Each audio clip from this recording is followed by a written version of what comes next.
Okay.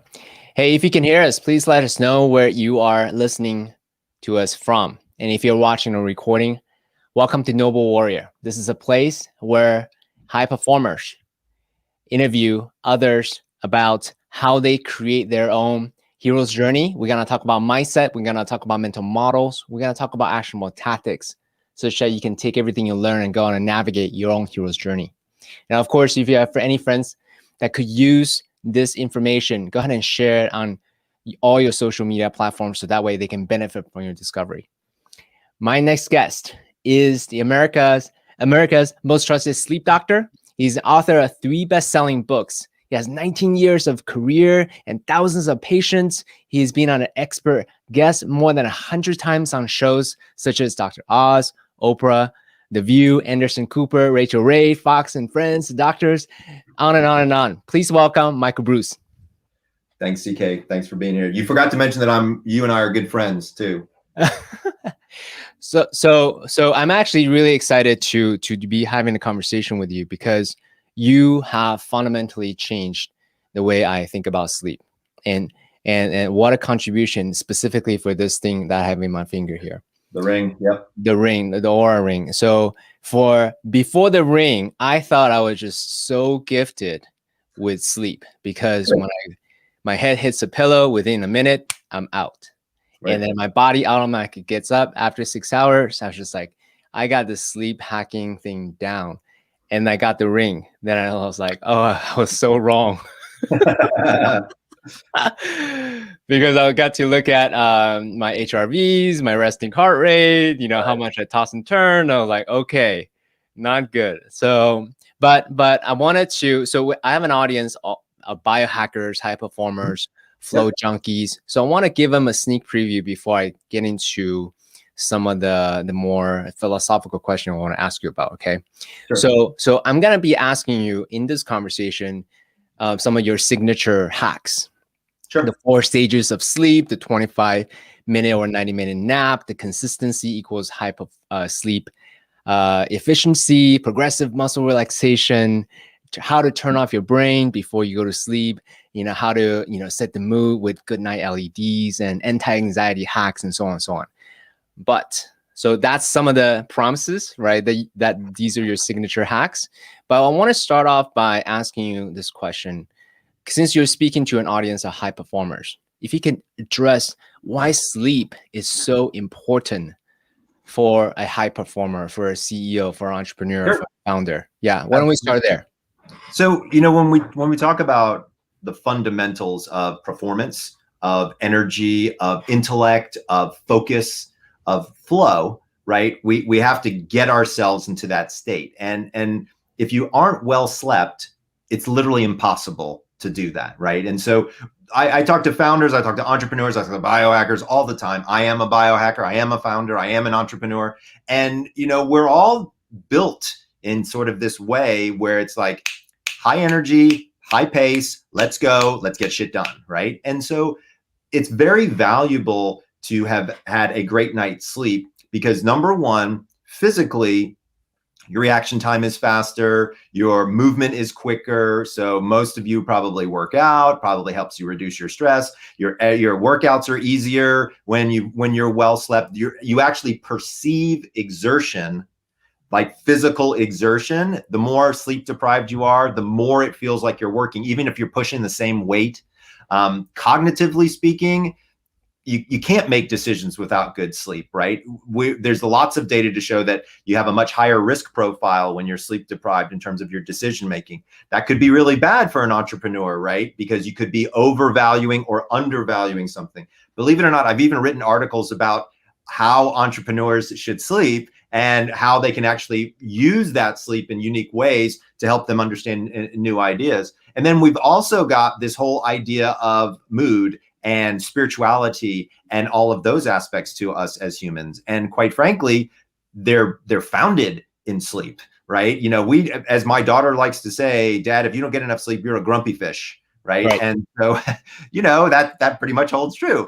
And so we need to also think about it from a spiritual sense in terms of whoever or whatever you connect with, you can't do it when you're too tired. right? It's funny. I've just recently gotten into meditation, and for folks out there, CK and I belong to we do breath work together and meditation together. It's really pretty cool. But I was talking to somebody about it, and they said they go on meditation retreats, and one of the things that they find is that most people fall asleep during these meditation retreats, right? And so once again, we can't even meditate without good rest. And so for me, it's just such a fundamental aspect of everything that we want to do as strivers and as, people who are being successful and entrepreneurs. Sleep is just a foundational aspect.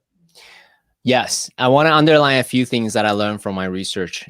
Some of the tidbits I've been sharing in other interviews. One thing that you said, if you lose 90 minutes of sleep, you're going to drop your cognitive ability, your ability to make a decision by 30%. So that is a huge number, especially for, leaders, entrepreneurs, executives, with when they're making high stakes, right? Decisions. So that's, that alone is something to pay attention to.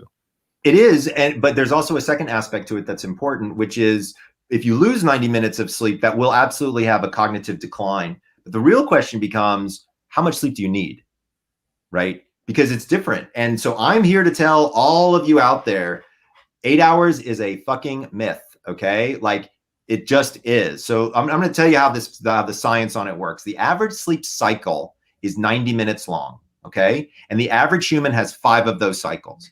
5 times 90 is 450 minutes. And then you divide that by 60 to get hours, and it's 7.5 hours. The math doesn't even work for 8 hours, right? So one of the things that we have to divorce ourselves from the idea that there's a set amount of sleep for all humans. There is, but it's personal. And so one of the things that we do is we want to teach people how to develop that personal bedtime, that personal wake up time. Now you can go even deeper, because I know you like the details, and you can get into people's what's called chronotype.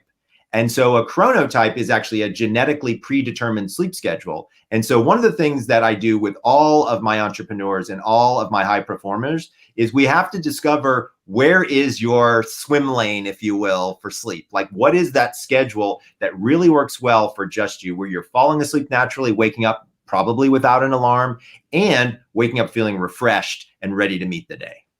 Yeah. So quick question for you about this, because, I'm a biohacker with the Oura Ring, right? It's my new shiny object, my new tool, my new 2021 resolution.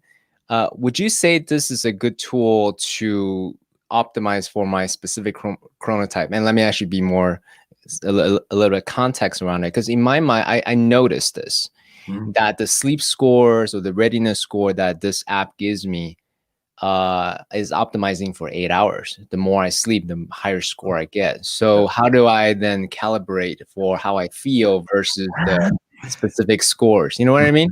Yep, I know exactly what you mean. So getting into the details on this. So number one, while I wear an Oura Ring, let's be very clear. The metric of sleep is highly complicated.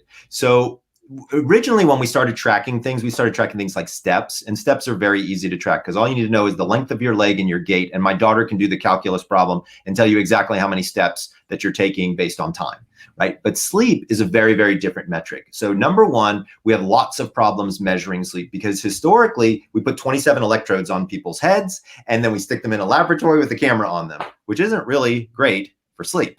Because you get the observer effect. It's uncomfortable. Exactly. Someone is watching you. Yeah. Terrible. Right. It sucks. Right. And so we like the idea of moving with less equipment into the home because we have much better operational, not as much influence, right, as would you have with 27 electrodes attached to you. So when you start to look at this as an idea, you start to look at trackers, there's only so many pieces of data that they can collect. And they all collect it distally, meaning from a wrist, from a finger, on a pad that you're lying on, things like that. So remember, the accuracy of these devices is suspect. Okay. They're not great. They're not terrible. They're getting better, but they're not great. So when we look at the overall accuracy of the device in terms of your score, the generalized rubric of a score, let's say from the Oura Ring, isn't really as important to somebody like me as the details. So you mentioned like things like HRV. So I would be far more interested, not in your overall score from Oura Ring, but I would be much more interested in what's your HRV over the course of a week. And notice, let's say that you stayed up late one night and drank alcohol, and how did that affect you? Those are the things that are much more interesting, is the detail within them. And to be fair, you need that with all of the trackers. The way I teach people how to use trackers is very simple. You don't want to look at the absolute data. You want to look at the relative data, right? The trends. Yeah. Right. Exactly the trends. And so if one night, your ring or your bracelet or whatever says you got 12 minutes of REM sleep, come on. You probably didn't get 12 minutes of REM sleep. If it says you got 12 minutes every single night, then you really don't have to worry, because then it's just a malfunction of the device, because there's no way you only got 12 minutes of REM sleep. But if you got 12, and then you got 411, and then you got 89, that's the time period you want to look at and see what were you doing before, and try to understand what some of those influences are. So when you're looking for perfection for sleep, which is kind of a little bit what your crowd likes to do. Number one, there is no perfection for sleep. But number two is kind of think about when you're looking at your scores, again, relative data, not absolute.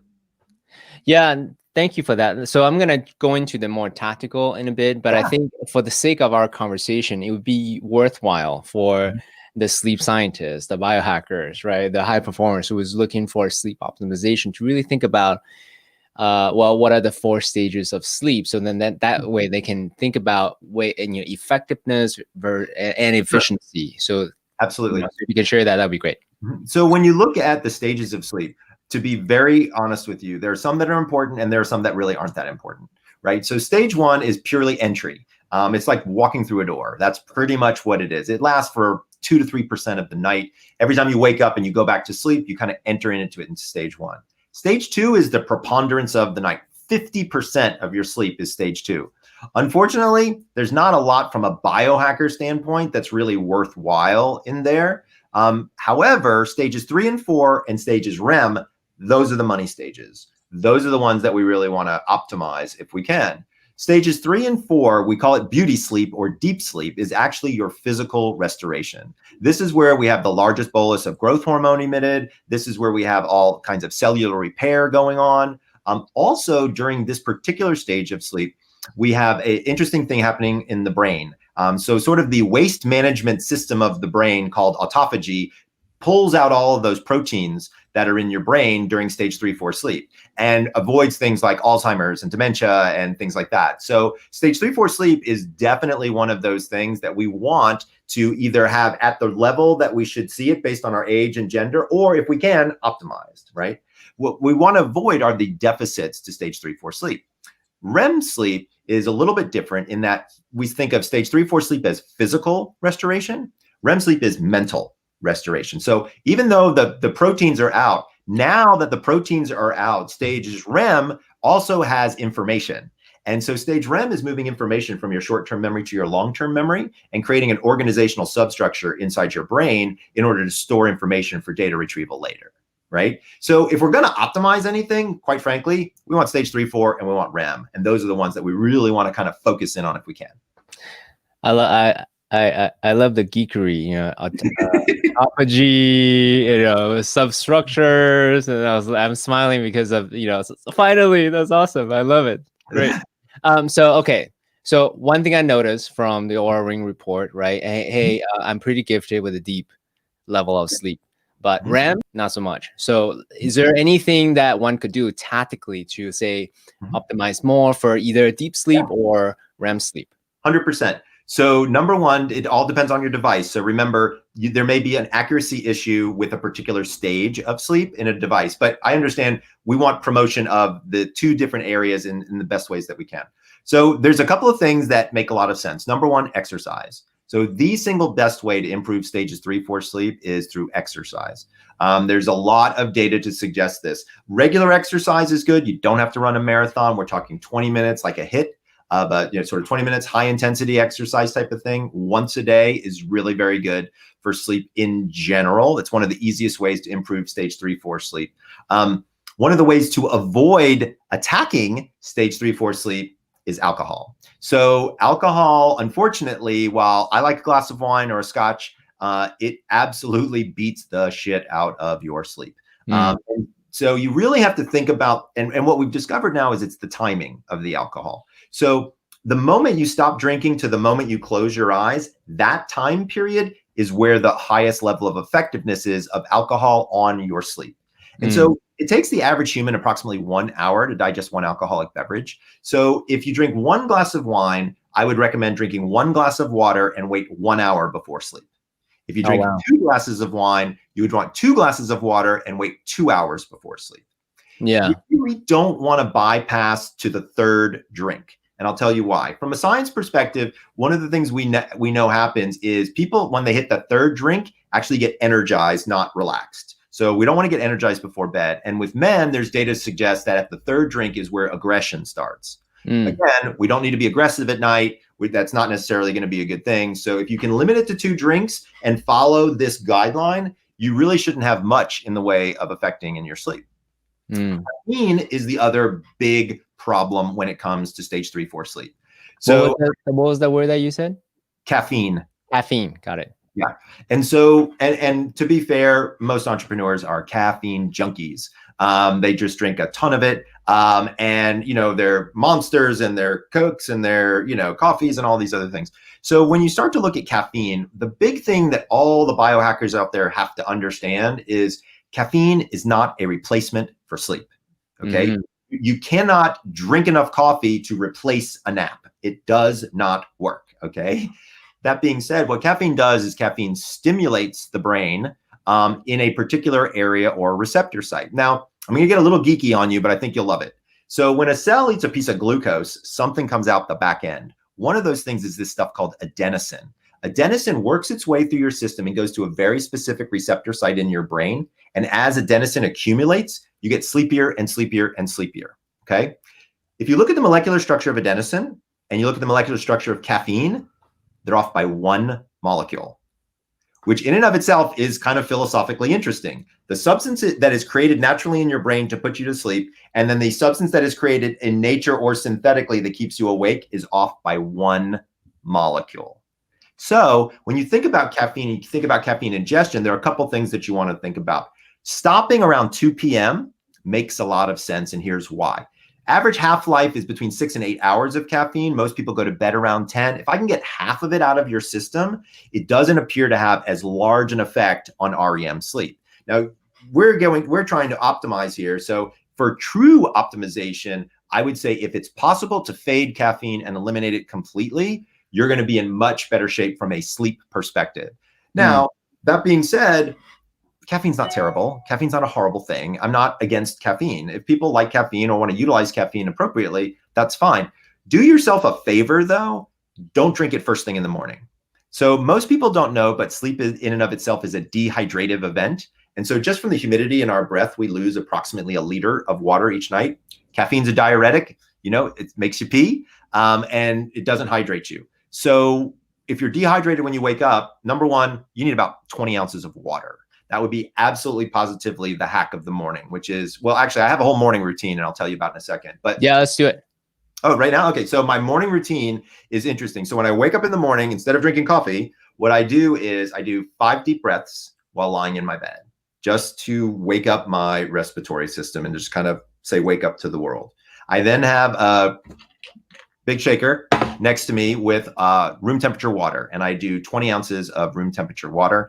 And I walk over to the window and I get direct sunlight. Okay. To be fair, I'm wearing a robe. I'm just saying I'm wearing a robe. So when I walk over to the window, that was my best joke. The reason for the sunlight is very simple. So when sunlight hits your eye, you have a particular cell in your eye called melanopsin cells. These are incredibly reactive to blue light. This is one of the reasons why we tell people wear blue light blocking glasses to keep lights low in the evenings, things like that.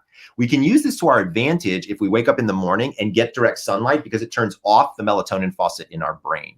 That's part of what that morning fog is that so many people out there are suffering with. And they try to get rid of it by downing caffeine. Nothing could be further from the truth. Okay. Downing caffeine does almost nothing for you. Water will absolutely help wake you up, and sunlight will absolutely help wake you up. So when we're again looking at how do we optimize our sleep and our sleep stages in particular, we really want to do things like eliminate caffeine or reduce caffeine as much as possible. Eliminate alcohol, reduce alcohol down as much as possible. But the truth of the matter is there's something that's even easier to do to make sure that you get a little bit more REM sleep and a little bit more deep sleep. And that has to do with falling asleep at your chronotypical time, right? And so, that's my big thing. I want people to go to chronoquiz.com and take my quiz and figure it all out. And what we discovered is if you figure out what your animal sleep tribe is, right, which is what my avatars are, you'll discover that it teaches you what time to go to bed so that you fall asleep quickly and get into deep sleep faster. And then you get into REM sleep and get out of it faster. So your body genetically is programmed to sleep at a particular time. You don't know what that time is, but I do. And if you take the quiz, you learn what those time frames are. And then when you start playing around, believe it or not, CK, if you were sleeping, let's say at 2 hours later than, or 2 hours earlier than your body should have, by pushing your bedtime back, we could actually increase your REM sleep and increase your deep sleep just by getting you in the right swim lane. Yeah, I love that. Thank you. Lots of questions. One question I did forget to ask you. What are the signs of sleep deprivation? And let me before you answer, let me just quickly contextualize this a bit. I was the guy who would close his eyes within a few minutes, fall asleep during meditation. I was the guy who would drive and didn't know like the path I took, and then I would arrive and then the destination, really realizing like what the heck did I just do for the last hour. So but I was in denial of the sleep deprivation that I have. So for those who are listening who may not know that sleep deprived, without the worrying, what would you say are some of the signs of sleep deprivation? Absolutely. So it's funny that you asked me this question because Oprah Winfrey asked me the same question.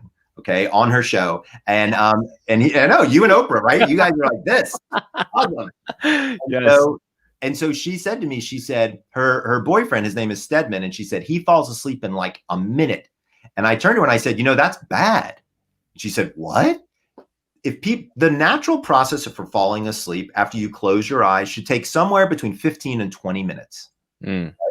If you fall asleep like this, that means you're sleep deprived. No question about it. It doesn't mean you're especially gifted when it comes to sleep. No, it does not. Although I will tell you that there are a couple of people out there who are just fast sleepers, like they fall asleep quickly, who aren't sleep deprived. But generally speaking, if you fall asleep really quick, you could probably use more sleep. There are a couple of other signs of things that tell us about sleep deprivation as well. Another one is how many times do you hit the snooze? Right? So that's a really interesting a marker, right? Because you might hit it once, but if you're hitting it once, twice, 3 times, what you're basically saying is, I don't want to get the fuck out of bed. Therefore, I'm probably not getting enough sleep, right? And so thinking about some of those characteristics can oftentimes be fairly important as well. So I would say snooze button or how quickly you fall asleep would be 2 signs that you might not know are signs of sleep deprivation. And of course, if when you fall asleep during meditation, probably something to look at as well. Yeah. Right. Well, I mean, like if you that's obvious, right? Yawning, falling asleep in meetings, anytime you're still, not being able to sit still for long periods of time, all of the things that we would normally see from regular sleep deprivation is very obvious to people, at least most of the time. But it's funny because a lot of people think, well, I fall asleep quick, I don't have any problems. And I'm like, dude, you need more sleep. Yeah. I also remember the it's not just about staying awake as well, because I actually took paracetam and these type of like nootropics as a way to not needing sleep or minimizing how much I needed to sleep.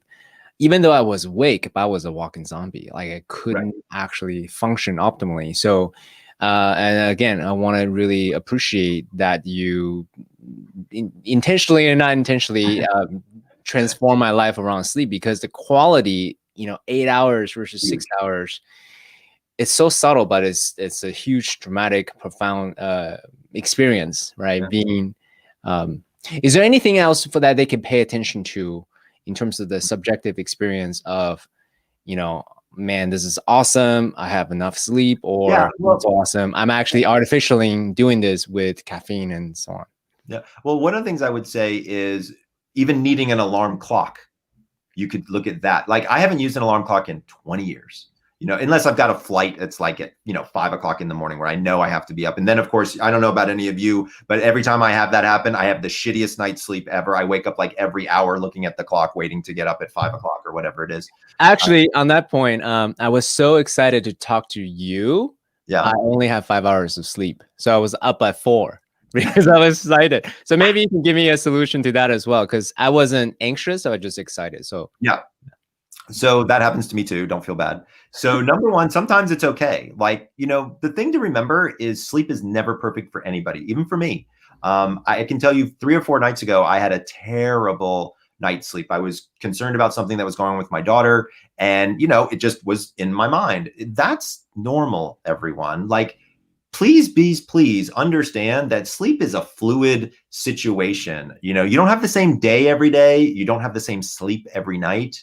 And you need to think about it that way. Some nights you might need a little bit more because you did something or didn't get something, sleep the previous night. Some nights you might need a little less. Generally speaking, if you can be consistent, that's the magic. So if you're a biohacker and you really want to figure out the smallest amount of sleep with the highest quality that you can get, it's all down to timing and chronotype.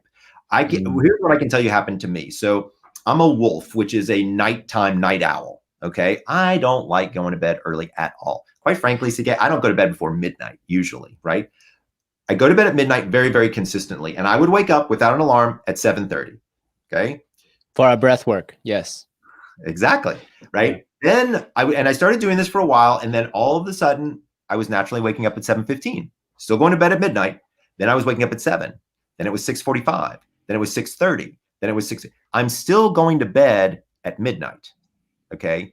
The consistency of my schedule actually allowed my sleep architecture to condense. I get just as much from a percentage standpoint of REM sleep as I did before. I just don't have as much stage 2. And so I've actually hacked my schedule. And now there are a couple of other things that we can talk about how people can do, but really understanding what your chronotype is and sleeping in that chronotypical swim lane literally condenses and expands your sleep. So it condenses it from a timing standpoint, but it improves it from a quality standpoint. A couple of other things that I think are really important for the biohacking community to understand about sleep is what I call PAR levels. So there are certain vitamins and minerals that you have in your body that help with sleep. And if they're deficient, it's a problem. So I'm always talking with people about vitamin D, about magnesium, about iron, and about melatonin. And those 4 are the areas that I think people can look at on a test. Like if you go to your doctor, have a blood test or a saliva test or something like that, you can start to understand those. The reason these are important is simple. So magnesium actually helps with the production of internal melatonin, number 1. It also helps calming people down and relaxing people before bed. Obviously, melatonin is a circadian pacemaker, right? And so we want to make sure you have appropriate levels of those. But interestingly enough, vitamin D turns out to not only be very helpful when it comes to COVID, but is actually turning out to be a circadian pacemaker as well. And so what's fascinating about that is, and I mean, from a COVID standpoint, I'm sure you're aware, or people should be aware, roughly 90% of the fatalities have vitamin D deficiencies.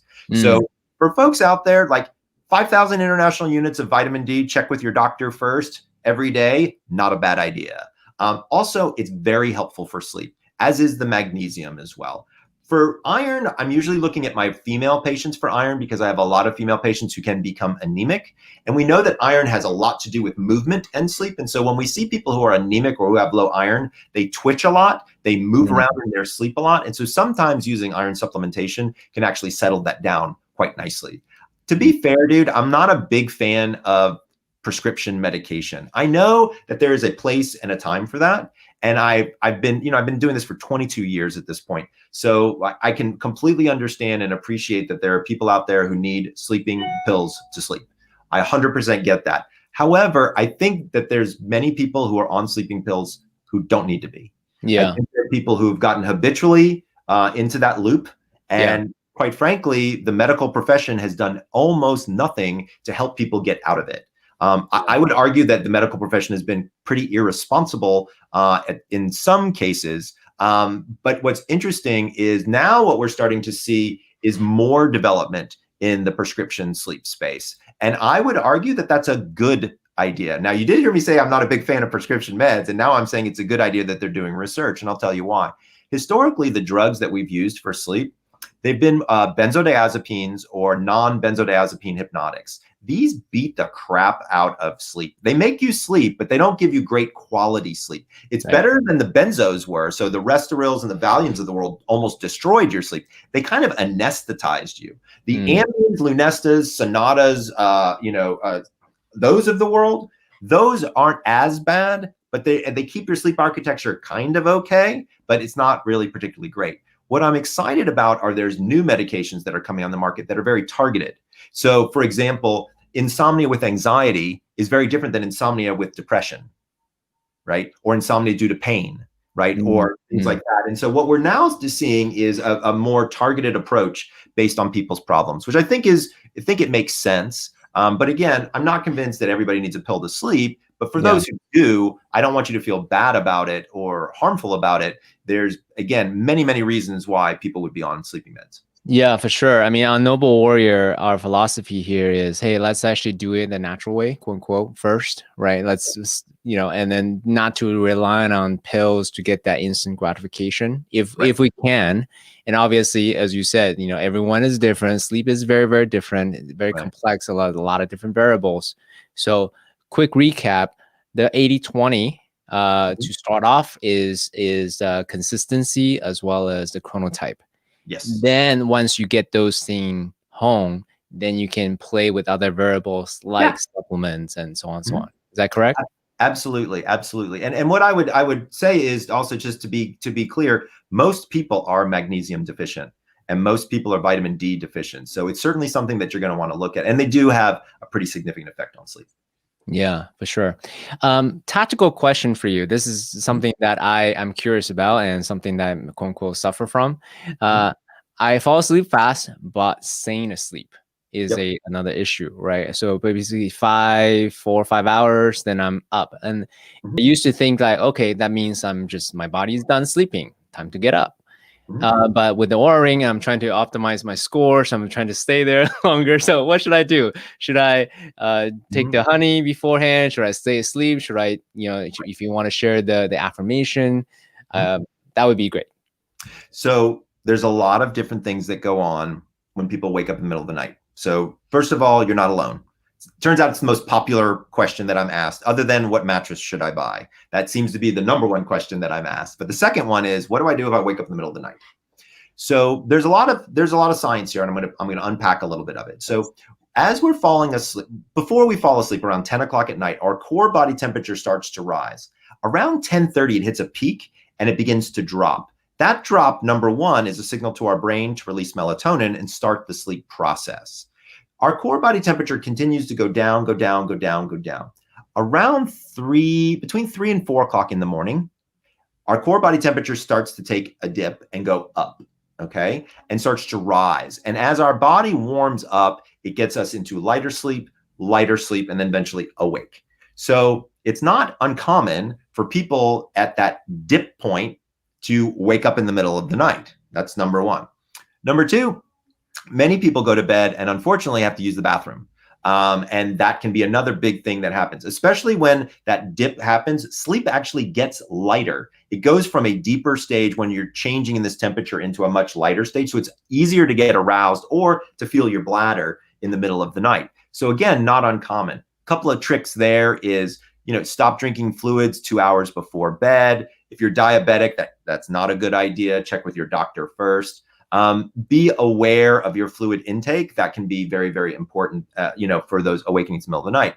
Now, there's two other things that happen during that period of time that I haven't addressed. One is blood sugar, right? So I always look at what was the timing of your last meal when you're waking up at this 2:30, 3 o'clock time. 9 times out of 10, people are like, oh, I finished dinner at 7. Right. And they're telling me that they're waking up at 2:30, 3 o'clock. Right. If you go from 7 to 3 o'clock, it's 8 hours. All right. You're out of fuel. All right. Most people think when you go to sleep, you put the car in park.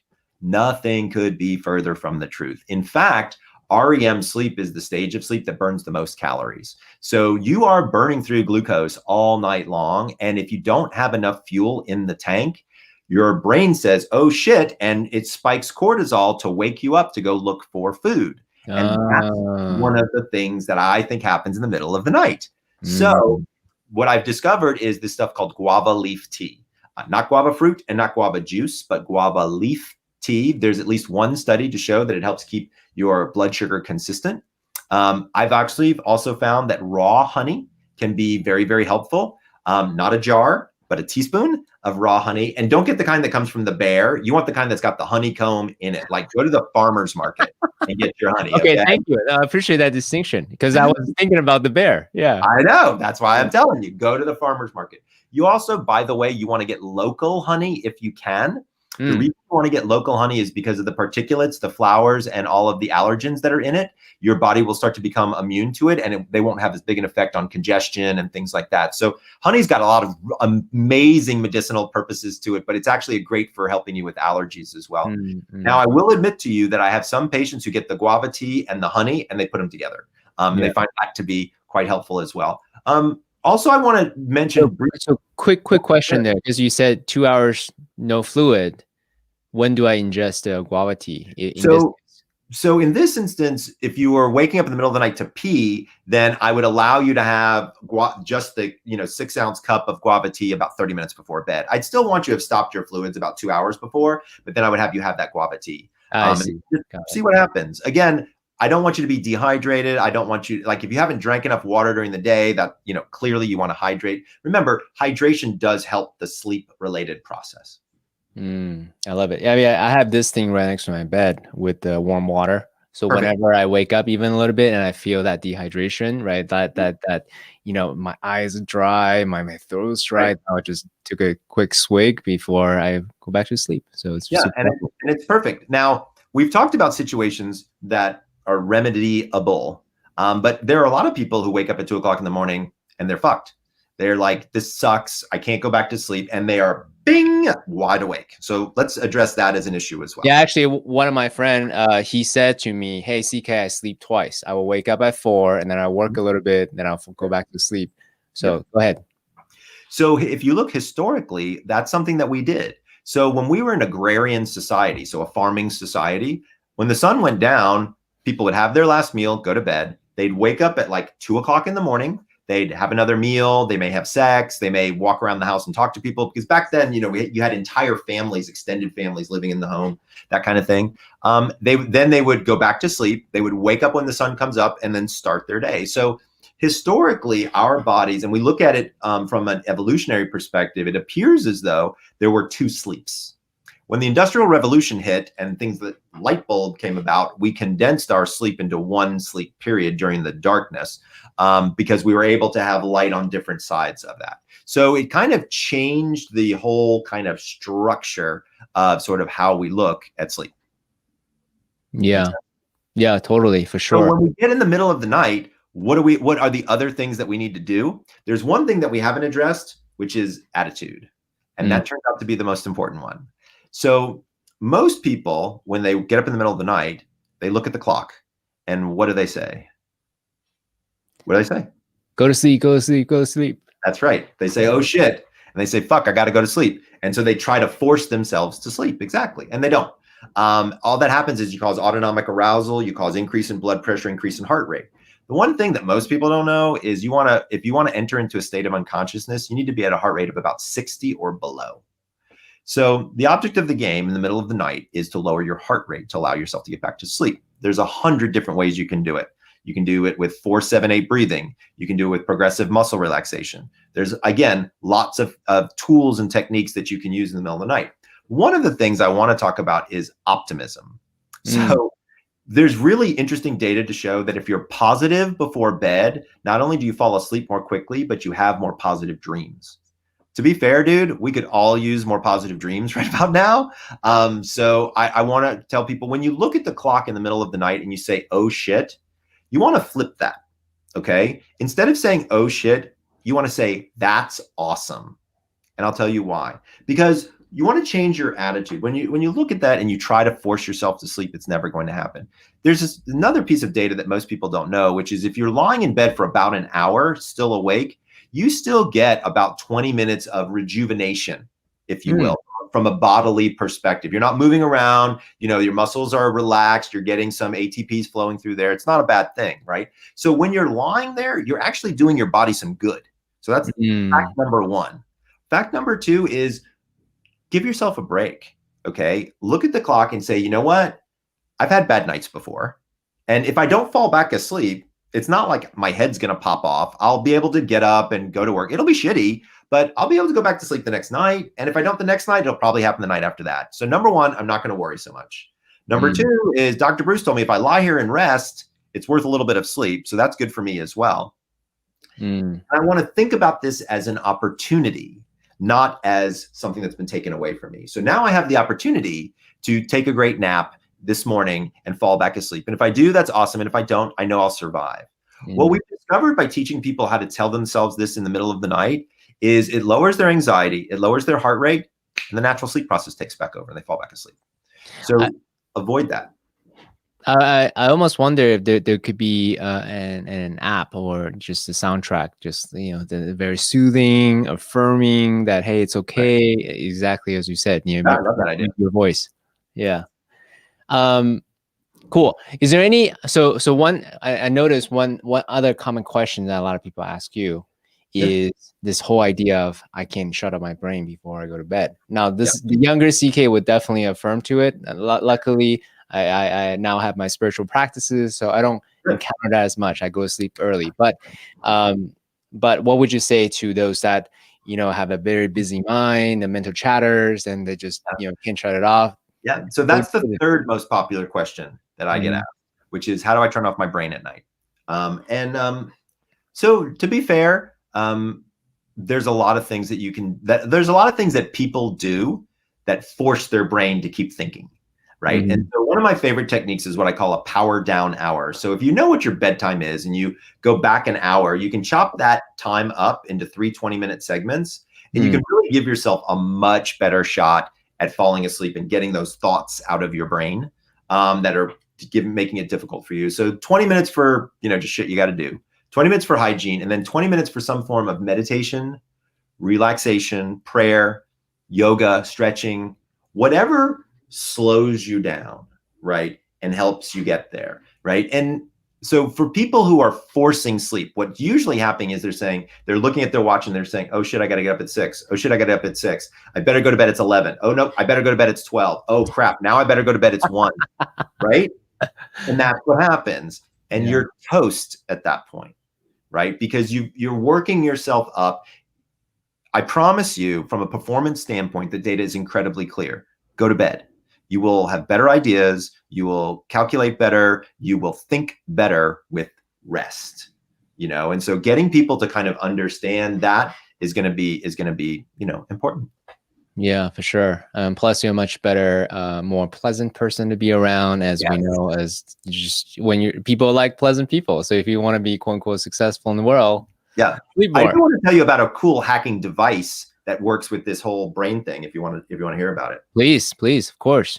It's called the Ebb Versa Cool Drift, EBB. It's by Ebb Therapeutics. Okay. So this is interesting. So Dr. Eric Knopfsinger, who's a very famous sleep researcher, was a neurologist, and he was studying this phenomenon of this you can't turn off your brain.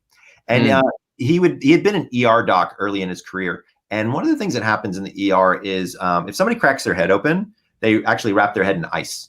It's called the neuroprotective effect of cold.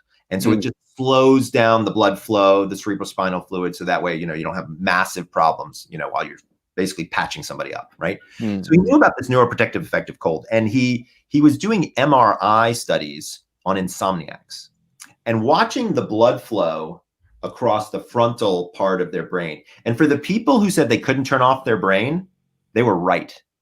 They had increased blood flow in the frontal cortex, right?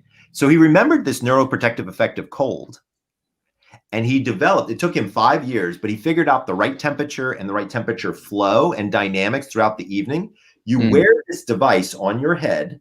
I have one here at my house. I use it nightly. I fucking love it. Okay. Really? It's amazing. You put it on your head and it cools your forehead I gave it to a guy that you know probably, and he turned to me and he said he put it on and he tried to watch television and he couldn't focus on the television and just fell asleep. It was so awesome. Sounds like a miracle device. To be honest with you, so here's the issue that I had with it is they brought it to me and they said, Michael, we want you to endorse this device. And I was like, I don't have that problem. And I don't even know if this works. And they were like, we want to give you one and we want you to try it out. And I was like, okay. And so I put it on and I clicked it on. I woke up 6.5 hours later, literally hadn't moved a muscle. So that was weird. So then I took it off the next night and I had my normal sleep. Then I put it on the third night.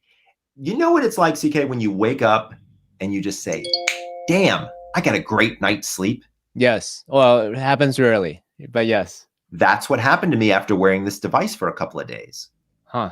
And I was shocked. And again, I don't have the problem. I'm not the guy that says I can't turn off my brain at night. Yeah. But I used this device and I woke up and what I felt like was my sleep was solid, was consolidated. Like it just hit the marks exactly where I needed it to. And I found that to be very helpful for several different people. So I do endorse the product. I do get paid by the company, FYI, but I'm here to tell you, my wife asked me to borrow mine and I said, no. Yeah. So not even for your wife. Nope, not even for my wife. Oh my gosh. That's a funny conversation. I'm curious about, but, I'm watching the time, so I can't speak for. I definitely want to speak to you for hours, but we're a limited amount of time. So, curious to know, kind of thinking about all the new technologies, right? So, a few years ago, it was all about like Red Bull's 5-hour energy, and then these days is Calm.com, ASMR, sleep supplements, CBD, CBN, all that stuff. What is the big things on sleep that we should pay attention to as a way to improve our sleep effectiveness and sleep efficiency, other than that device that you just mentioned? So here's the thing is there's all kinds of different things looking at temperature regulation. So if you're a biohacker and you really want to start to zone in, temperature regulation, I think is a place that you can find a home and really start to improve the quality of your sleep. Because remember, your sleep cycle follows your core body temperature cycle. So knowing and understanding more about that and devices that work there can be helpful. So like there's this thing called a chili pad. This is a pad that you place underneath your sheet and it can run warm water or cold water through it. That can be something that's interesting. To be fair, I know I keep beating the dead horse, but chronotypes, that's absolutely right. That's the 80-20 for sure. Yeah, like that's really going to make a massive difference for you if you're able to follow it.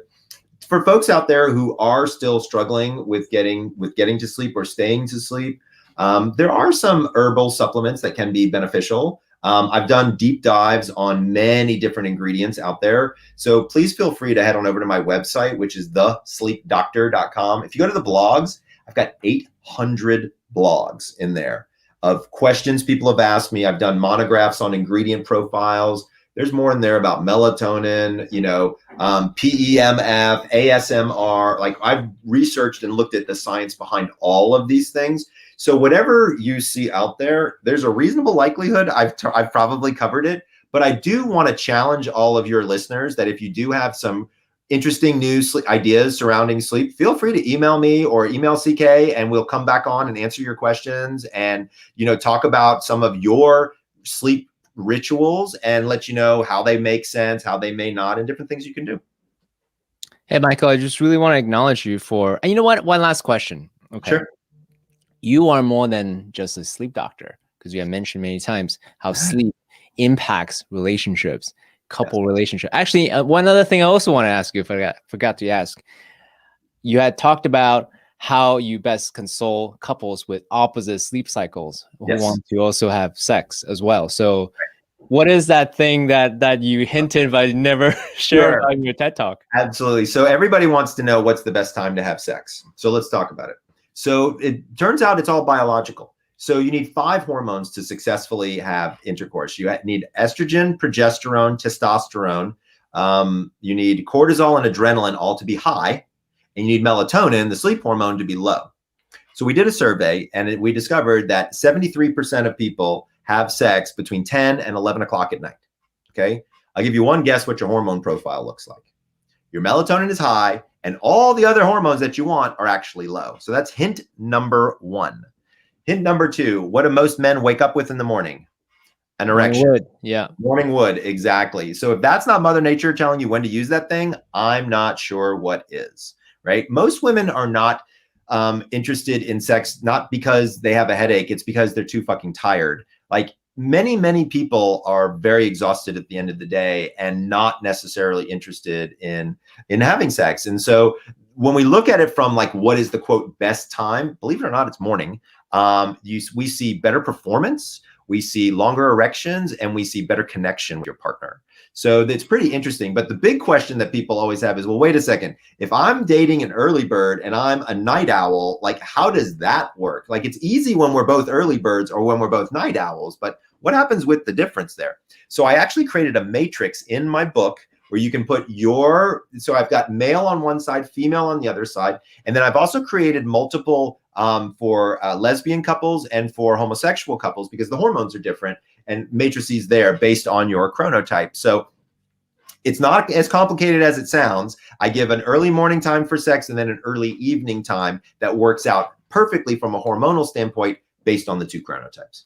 So a quick follow-up question there, then we'll complete. That is, scientifically, logically, makes a whole lot of sense. Mm-hmm. How do you enroll your partner to say, hey, let's do that in the morning? That would be the next thing, right? So do you have any suggestions there?